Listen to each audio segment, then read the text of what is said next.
Diddy versus 50 Cent. This beef didn't start on social media, and it didn't start with a documentary.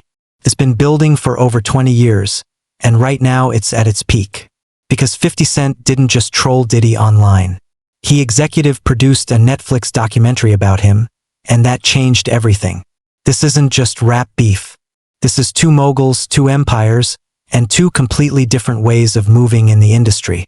For years, 50 Cent has been saying the same thing about Diddy. Something about him felt off. Back then, people laughed it off. Now, people are going back to those clips and paying attention. Let's go back to the early 2000s. 50 Cent was on fire. Diddy was running Bad Boy Records. Most people don't know this, but 50 actually went to Diddy first trying to get signed. They had meetings. Real ones. And Diddy passed. Later, Diddy said 50 was too much drama. Which is crazy because just a few years later, 50 sold 1 million copies in his first week. That might be one of the biggest L's in hip-hop history. Even after not getting signed, 50 was still around. He ghost-wrote verses, collaborated behind the scenes, and made it clear he had been in Diddy's circle. There wasn't open beef yet, but the tension was there. Then Maze entered the picture. Maze was one of Bad Boy's biggest artists, and at one point he wanted out of his deal. 50 stepped in and offered to buy Maze out. The price was $1 million. Diddy didn't like that. So he raised the price, stopped responding, and dragged the situation out. To 50, it wasn't business anymore. It was control. As the years went on, 50 stopped being subtle. In music and interviews, he questioned Diddy's behavior, his parties, and the people around him. He openly said he avoided Diddy's events because the energy felt weird.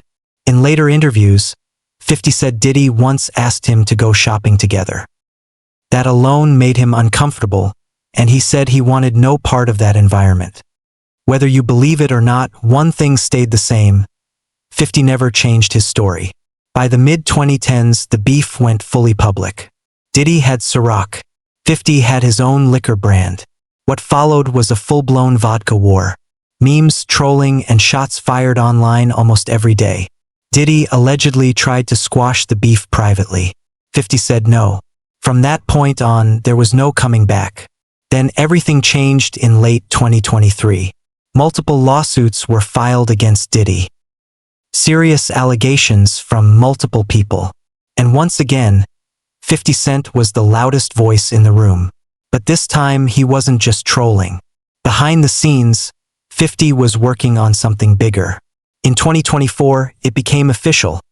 A multi-part Netflix documentary executive produced by 50 Cent. The documentary didn't just focus on allegations. It dove into Diddy's upbringing, his rise to power, and claims from artists who say they were exploited financially and creatively when it dropped. It went #1 on Netflix. Diddy responded with cease and desist letters, claiming the footage was stolen and the documentary was a hit piece. But it stayed up.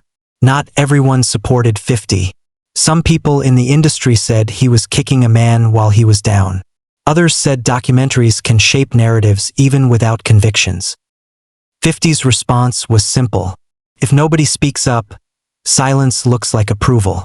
So he spoke. This isn't just about Diddy, and it's not just about 50 Cent.